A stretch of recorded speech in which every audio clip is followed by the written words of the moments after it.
Que hay una auténtica conmoción, como no podía ser para menos en Estados Unidos, tras la muerte antenoche de 9 personas en una iglesia en Charleston, en Carolina del Sur.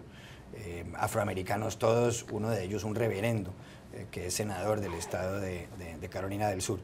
El hombre que ha sido detenido, contra quien ya pesan además 9 cargos penales, es el señor de apellido Roof, Dylann Roof, un hombre de 21 años, lo que llaman aquí un supremacista, que hace pocos días le había dicho a uno de sus amigos que el mundo estaba en peligro porque había una amenaza de los afroamericanos, de los negros, y que los blancos tenían que reaccionar de alguna manera.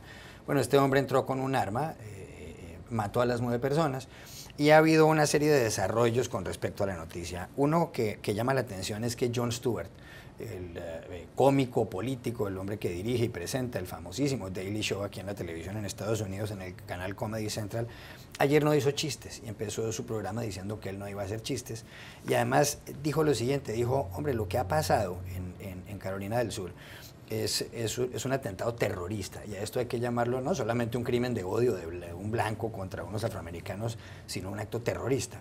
Él dijo, es increíble que este país se gaste muchísimo dinero, miles de millones de dólares combatiendo terroristas en otras partes del mundo porque nos hacen daño, cuando hay estadounidenses que le están causándole más daño al país de lo que esos otros terroristas. Y no solo eso, Nihad Awad, un hombre que preside el Consejo Americano-Islámico, de Relaciones Americano-Islámicas, dijo, es curioso, pero la palabra terrorismo solo se utiliza en Estados Unidos cuando se refiere a atentados islamistas, de radicales musulmanes, pero no cuando pasa algo como lo ocurrido en Carolina del Sur.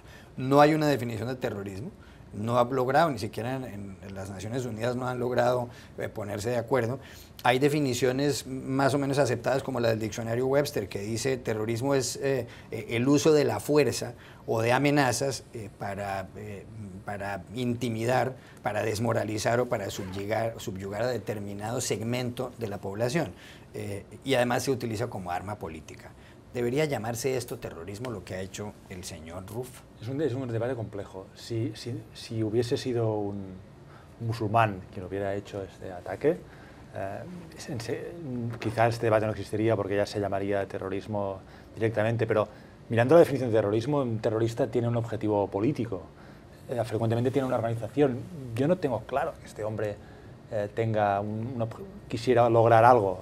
¿Qué quería lograr con este un chaval de 21 años? A ver, sí que hay es terrorismo en el sentido de que siembra el terror y que tiene una ideología más o menos articulada, política, a la hora de hacerlo. Y en el sentido, es cierto, que si hubiese sido un musulmán, seguramente todo el mundo diría que es terrorismo. Si se mira la lista de atentados terroristas en Estados Unidos desde el 11 de septiembre de 2001, el atentado contra las Torres Gemelas y el Pentágono, ha habido más ataques de terrorismo blanco contra minorías en el territorio de Estados Unidos, que de terrorismo islamista, ¿no? Y esto ya dice mucho. Dice igualmente otra persona, Samuel Singenau, un hombre que escribe mucho sobre los atentados contra la población afroamericana aquí en Estados Unidos. Es raro, este muchacho, Dylann Roof, podía entrar tranquilamente a un centro comercial con la chaqueta que estaba usando el día del atentado, una chaqueta en donde además estaba, entre otras, la bandera del apartheid, es decir, de aquel régimen de discriminación racial que imperó en Sudáfrica hasta cuando pues, cayó ese sistema y llegó Nelson Mandela, que había estado preso por varios años y se convirtió en presidente de ese país. Y podía entrar a un centro comercial y las policías del centro comercial no le decían nada al verle una bandera de esas. Pero si hubiera llegado en cambio, y volvemos al asunto islamista, una bandera del Estado Islámico, el grupo terrorista que está matando a gente especialmente en la zona de Irak y Turquía y Siria, ahí seguramente sí lo habrían detenido. ¿Es que hay una doble moral?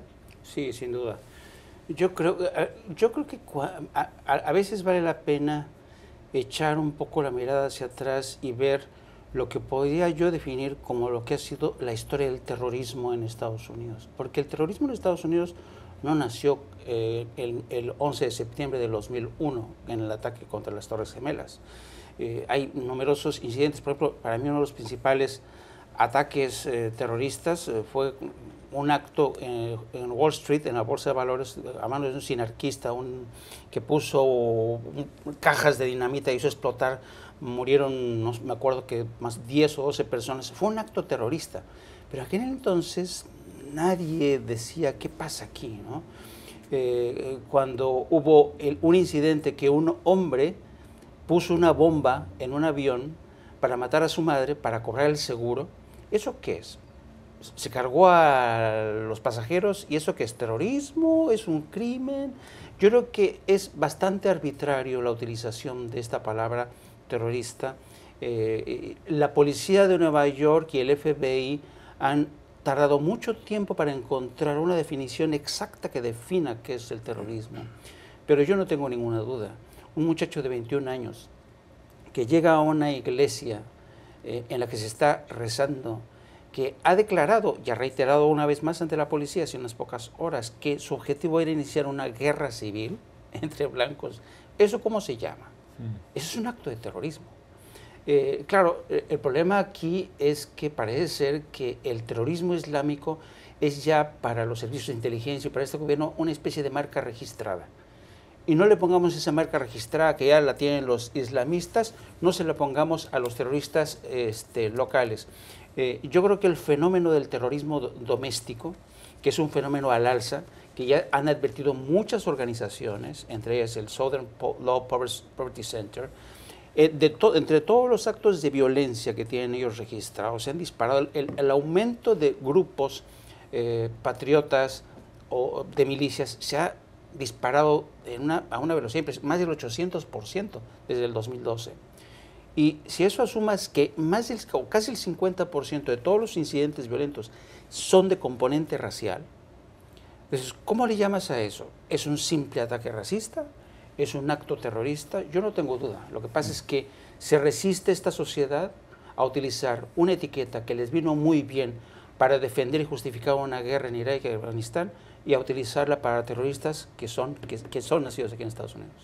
Como consecuencia del atentado de ayer volvió a hablar otra vez el presidente de Estados Unidos, Barack Obama.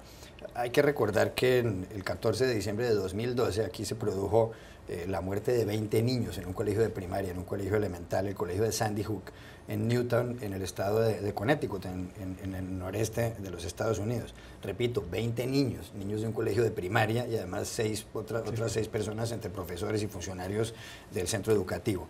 Y el presidente Barack Obama trató de impulsar algún tipo de medidas para controlar el porte de armas en este país. Hemos insistido muchas veces en este programa, hay más armas que habitantes en esta nación de 316 millones de personas, porque la segunda enmienda de la Constitución permite que la gente porte armas con la idea de que esa sería la única manera de defenderse de un Estado tiránico que no se ve en el horizonte en Estados Unidos y en muchos otros países. Ayer Obama volvió a decir, tiene que llegar el momento en el que se abra el debate sobre el porte de armas aquí, porque otros países avanzados como Estados Unidos, qué sé yo, naciones europeas como Alemania, o países europeos como Alemania y España y Francia, pues no tienen el mismo problema. Aquí cualquier persona sale, compra un arma y si está de mal genio y está medio loca, coge a tiros a una cantidad de gente dentro de una iglesia. ¿Usted cree que esta vez Obama sí logrará hacer algo? Porque y es un debate reiterativo y lo hemos tenido muchas veces en esta mesa. ¿Usted cree que esta vez sí o pasará lo mismo?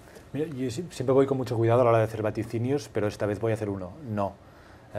Veo muy difícil que ocurra nada. Si no ocurrió con la escuela de Connecticut, incluso en el tono de Obama y en las palabras de Obama había tristeza por los hechos, pero también impotencia. Yo creo que Obama estaba diciendo, miren, esto es lo que yo pienso, no puedo hacer nada, solo me cabe desear que algún día, esto no estoy citando literalmente, pero el mensaje era que algún día, aunque él no sea presidente ya, pues este país tome conciencia de este problema. Yo creo que es una de las espinas que tiene clavadas Obama de su presidencia y que le duele, ¿no? Porque después de lo de Sandy Hook, de la escuela de Connecticut, no consiguió una modesta reforma. Él ha visto que este país no está preparado, no tiene ganas, los votantes, esto es una democracia, si hubiese un movimiento de votantes para cambiar las leyes, se podrían cambiar, pero este país ha asumido que esto forma parte de su identidad y que puede convivir con ello. Las identidades cambian también.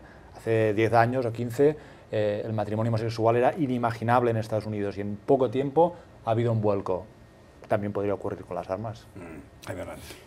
Pues si a estas alturas, y lo mencionaba Jon Stewart ayer en el programa que tú has aludido, Si a estas alturas, en un estado como Carolina del Sur, aún no pueden resolver el tema de prohibir o no la bandera confederada, que es la bandera que es el símbolo de la esclavitud, del rechazo social, del odio para la comunidad afroamericana.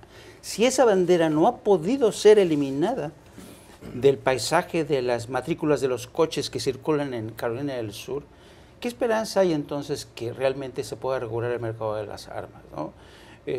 Yo creo que a raíz justamente del incidente, la matanza de estos más de 20 niños en la escuela de Sandy Hook, en Connecticut, el presidente hizo un gran esfuerzo con el vicepresidente Biden para impulsar esta iniciativa de ley que introdujera el sistema de los checking background, sí, la revisión de los antecedentes. La revisión de antecedentes y un control de sobre las armas de asalto. Pues inmediatamente la Asociación Nacional de Rifle se lanzó una campaña y naufragó este intento a los pocos meses.